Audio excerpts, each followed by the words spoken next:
हम लोग इस क्लास में इंग्लिश की कठिन कठिन मीनिंग को पढ़ना सीखेंगे और मैं आपको तरीका बताऊंगा कि कैसे इंग्लिश की बड़ी और कठिन मीनिंग को पढ़ा जाता है। देखिए आपके सामने जो पहली मीनिंग लिखी है आपको काफ़ी बड़ी लग रही होगी और काफ़ी कठिन लग रही होगी, लेकिन ये हकीकत में बहुत सरल है। अगर आपके सामने कभी भी बड़ी मीनिंग आ जाए तो आप उसे टुकड़ों में तोड़ लीजिए, उसके बाद उसे जोड़ जोड़ के पढ़िए। हमारी मीनिंग काफ़ी आसान हो जाती है और हमें याद करने में भी आसानी मिलती है। तो चलिए हम लोग इसे पढ़ते हैं। DIS को हम लोग क्या पढ़ेंगे? डिस। EN इसे क्या पढ़ेंगे? इन। तो इतनी मीनिंग बनी डिस इन। GAGE इसे पढ़ेंगे गेज। क्या पढ़ेंगे? गेज। तो इतनी मीनिंग क्या बनी? Dish engage. MENT को पढ़ते हैं हम लोग मेंट, यानी आपको इंग्लिश में कहीं पर MENT लिखा मिले तो आपको उच्चारण करना है मेंट। तो पूरी मीनिंग क्या बनी? Dish engagement. डिसंगेजमेंट। डिसंगेजमेंट का मतलब होता है मुक्ति, तो मीनिंग क्या बन गई? डिसंगेजमेंट।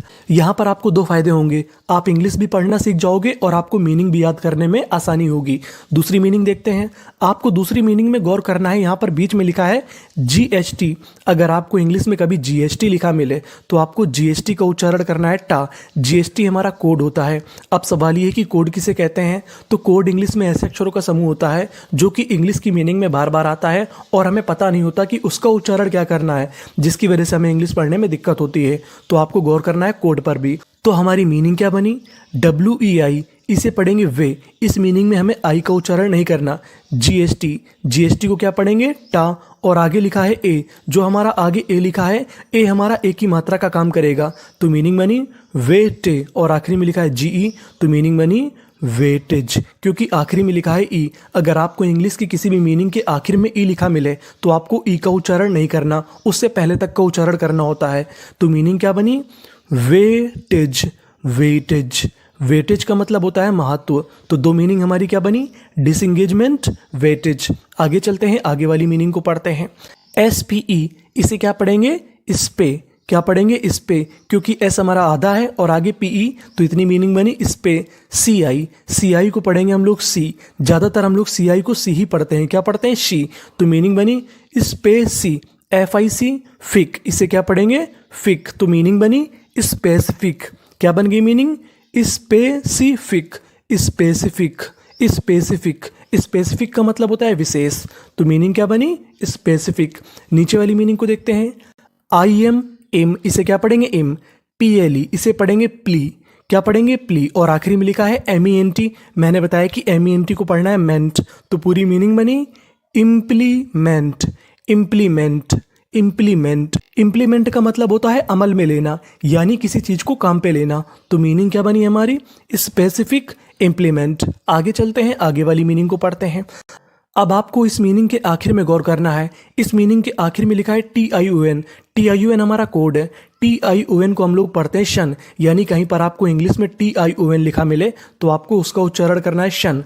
तो मीनिंग क्या बनी? DE day. DID कितनी मीनिंग बन गई? DDCA। यहाँ पे ए हमारा एक ही मात्रा का काम करेगा और सी को पढ़ेंगे का, तो मीनिंग बनी DDK। और आखिरी में TION, उसे पढ़ना है सन। तो पूरी मीनिंग डेडिकेशन। डेडिकेशन। डेडिकेशन का मतलब होता है पूर्ण समर्पण, तो मीनिंग क्या बनी? डेडिकेशन। अब हम लोग नीचे वाली मीनिंग को पढ़ते हैं। DEC इसे पढ़ेंगे डिक। आप चाहे तो इसे डेक भी पढ़ सकते हैं। क्या पढ़ सकते हैं? डेक। तो मीनिंग बनी डिक। LINE इसे क्या पढ़ते हैं? लाइन। तो पूरी मीनिंग क्या बनी? डिक्लाइन। डिक्लाइन। डिक्लाइन का मतलब होता है पतन, यानी किसी चीज का नाश हो जाना या किसी चीज का खत्म हो जाना, उसे हम लोग कहते हैं डिक्लाइन। तो मीनिंग क्या बनी हमारी? Dedication, decline. अब हम लोग आगे वाली मीनिंग को पढ़ते हैं। OB इसे पढ़ेंगे ऑब। क्या पढ़ेंगे? ऑब। LI ऑबली। GA इसे पढ़ेंगे गे।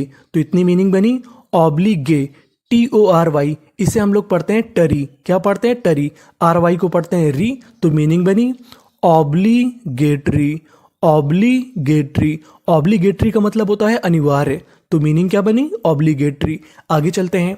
QUITE इसे हम लोग पढ़ते हैं क्वाइट। क्या पढ़ते हैं? क्वाइट। SA इसे पढ़ेंगे से। TIS टिस, इसे क्या पढ़ेंगे हम लोग? टिस। तो इतनी मीनिंग बनी सैटिस। आगे लिखा है हमारा आईईडी। आईईडी को हम लोग इंग्लिश में पढ़ते हैं आइड, यानी आपको इंग्लिश में कहीं पर आईईडी लिखा मिले तो आपको आईईडी का उच्चारण करना है आइड, और उससे पहले हमारा एफ लिखा है तो मीनिंग क्या बन गई?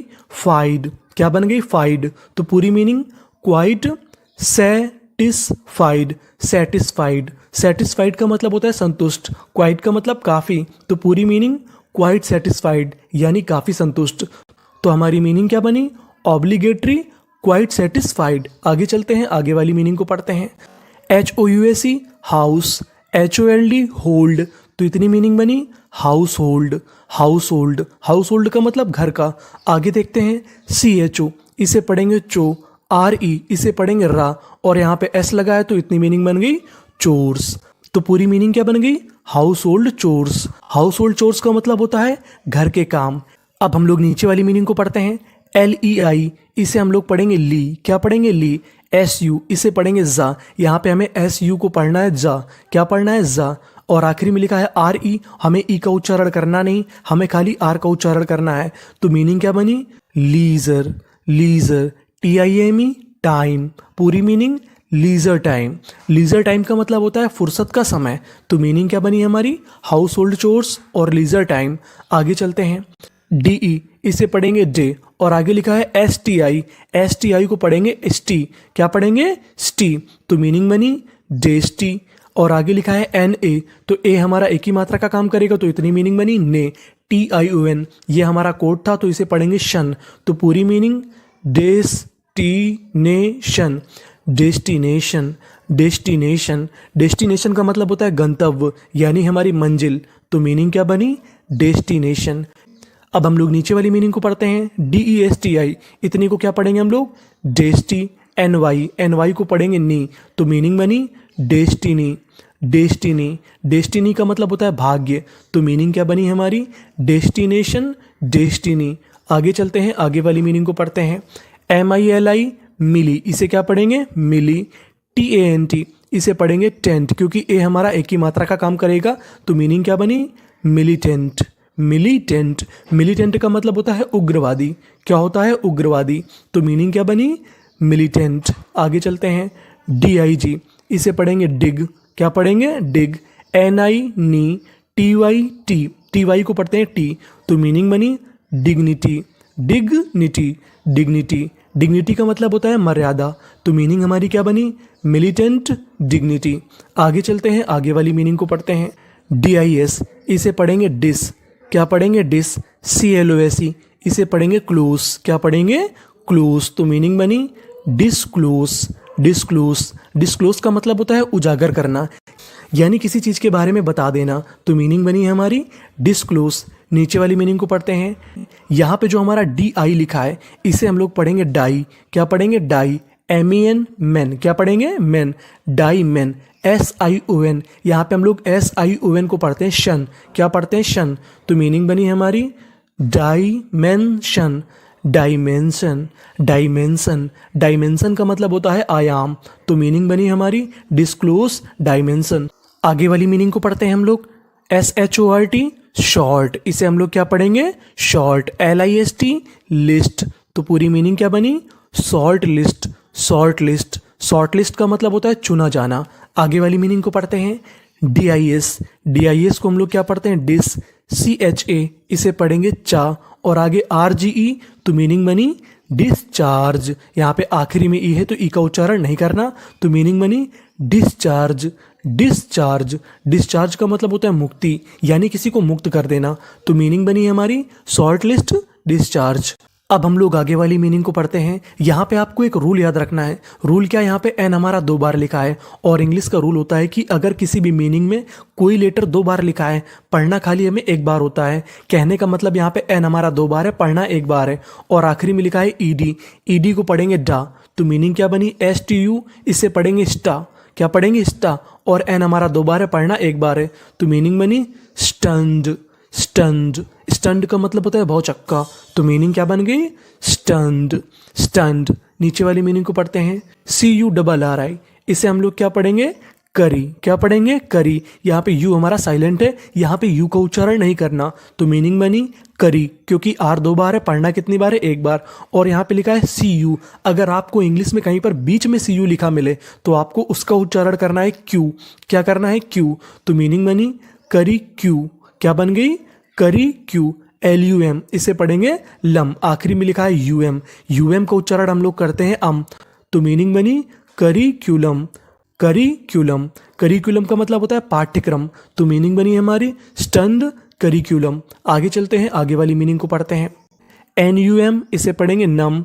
BER, बर, तो मीनिंग बनी नंबर, और आखिरी में एस है तो पूरी मीनिंग नंबर्स।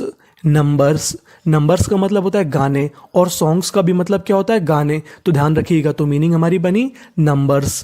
नीचे वाली मीनिंग को पढ़ते हैं। TR, इसे पढ़ेंगे ट्रे, और N है ट्रैंग। QUI, इसे पढ़ेंगे क्वी। क्या पढ़ेंगे? क्वी। LITY, लिटी, तो पूरी meaning tranquillity. Tranquillity, tranquillity, tranquillity का मतलब होता है शांति, तो मीनिंग क्या बनी हमारी? नंबर्स और ट्रैंक्विलिटी। तो ये थी हमारी महत्वपूर्ण इंग्लिश मीनिंग्स। अब हम लोग एक काम करते हैं कि सारी मीनिंग का फिर से रिवीजन कर जाते हैं, फिर से पढ़ जाते हैं। Disengagement, weightage. Specific, implement. Dedication, decline. Obligatory, quite satisfied. Household chores, leisure time. Destination, destiny. Militant, dignity.